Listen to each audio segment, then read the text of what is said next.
മിശിഹായിൽ അനുഗ്രഹീതരായവരെ, ദിവ്യകാരുണ്യ ഈശോ ഈ ദിവസം നിങ്ങളെല്ലാവരെയും സമർത്ഥമായി അനുഗ്രഹിക്കുകയും അവിടുത്തെ കൃപകൾ കൊണ്ടും അനുഗ്രഹങ്ങൾ കൊണ്ടും നിങ്ങളെ ഓരോരുത്തരെയും നിറയ്ക്കുകയും ചെയ്യട്ടെ എന്നും പ്രത്യേകമായിട്ട് പ്രാർത്ഥിക്കുകയാണ്.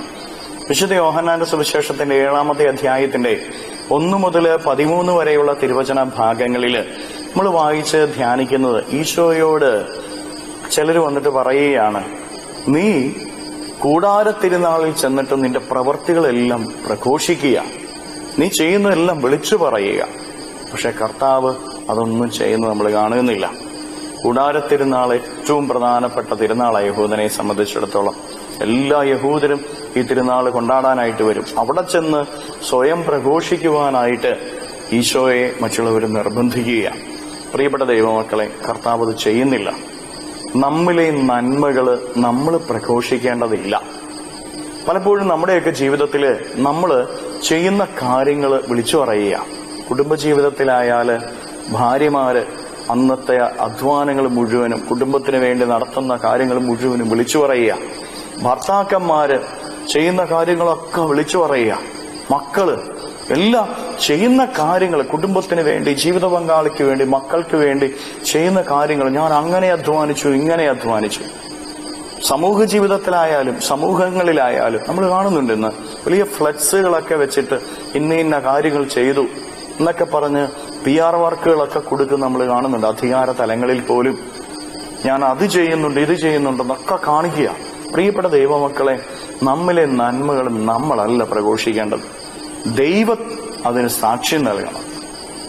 ദൈവം സാക്ഷ്യപ്പെടുത്തിയെങ്കിൽ മാത്രമേ നമ്മുടെ നന്മകള് അനുഗ്രഹങ്ങളായിട്ട് നമുക്ക് മാറുകയുള്ളൂ. നമ്മുടെ നന്മകൾ പ്രഘോഷിച്ച് നടന്നു കഴിഞ്ഞു കഴിഞ്ഞാല് നമ്മൾ ഓർക്കണം, അതിലൂടെ നമുക്ക് ഒരു അനുഗ്രഹവും കിട്ടത്തില്ല. നമ്മൾ നിശബ്ദതയിൽ നമുക്ക് ചെയ്യാൻ പറ്റുന്ന നന്മകളും നമുക്ക് ചെയ്യാൻ പറ്റുന്ന കാര്യങ്ങളൊക്കെ ചെയ്ത് നമ്മൾ കടന്നുപോയാല്, പ്രിയപ്പെട്ടവരെ, ദൈവം ആ നന്മയെ കാണുകയും ആ നന്മയെ ഉയർത്തുകയും ചെയ്യും. മനുഷ്യൻ ആ നന്മയെ കൊണ്ട് അതിനെ പുകഴ്ചകൾ കൊണ്ട് മൂടിയാല് ദൈവത്തിനത് കാണാൻ പറ്റത്തില്ല. മനുഷ്യന്റെ പുകഴ്ചകള്, അതിന്റെ താഴെ ഇരിക്കുന്ന നമ്മുടെ നന്മകളെ ദൈവത്തിന് കാണാൻ പറ്റത്തില്ല. ഉപരിയായിട്ട് ആരും കാണാതെ നമ്മളൊക്കെ ചെയ്യുന്ന നന്മകളുണ്ടല്ലോ, അതിന്റെ മേഖലയില് മനുഷ്യന്റെ പുകഴ്ചകളൊന്നുമില്ല, ദൈവത്തിന് നേരിട്ട് കാണാൻ പറ്റും. ആ നന്മയെ ദൈവം അനുഗ്രഹമാക്കി മാറ്റുമെന്ന് നമ്മൾ ഓരോരുത്തരും തിരിച്ചറിയണം. അതുകൊണ്ട് പ്രിയപ്പെട്ടവരെ, നമ്മൾ ചെയ്യുന്ന കാര്യങ്ങൾ, കുടുംബത്തിന് വേണ്ടി, സമൂഹത്തിന് വേണ്ടി നമ്മൾ ചെയ്യുന്ന കാര്യങ്ങൾ നമ്മൾ വിളിച്ചു പറയേണ്ട. അത് ദൈവം സാക്ഷ്യപ്പെടുത്തും, ദൈവം കാണും, ദൈവം അതിനെ അനുഗ്രഹമാക്കി മാറ്റും. കരങ്ങളെ യാചനയോടെ പിടിച്ച് നമ്മുടെ ജീവിതത്തിന്റെ ഓരോ കാര്യങ്ങളെയും ഈശോയ്ക്ക് സമർപ്പിച്ചുകൊണ്ട് നമുക്ക് സ്തുതിക്കാം. ഹല്ലേലൂയ. ഈശോയെ നന്ദി. Hallelujah, hallelujah, hallelujah, hallelujah, hallelujah, hallelujah. കർത്താവായ ഈശോയെ, മക്കളെ ഓരോരുത്തരെയും സമർപ്പിക്കുന്നു. ഓരോരുത്തരെയും അനുഗ്രഹിക്കുകയും ആശീർവദിക്കുകയും ചെയ്യണമേ.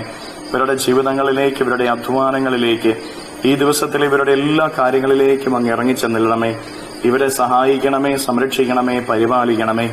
ഈ ദിവസത്തിൽ ഇവരുടെ ജീവിതത്തിലേക്ക് കടന്നു വരാവുന്ന എല്ലാ തിന്മകളെയും, രോഗങ്ങളെയും, പരാജയങ്ങളെയും, തകർച്ചകളെയും, പൈശാചിക ശക്തിയിലെ ഉപദ്രവങ്ങളെയും, നാരകീയ ശക്തികളെയും ദിവ്യകാരുണ്യത്താൽ ബന്ധിച്ചു നിർവീര്യമാക്കി നരാഗ്നിയിലേക്ക് അട്ടിപ്പായിക്കുന്നു.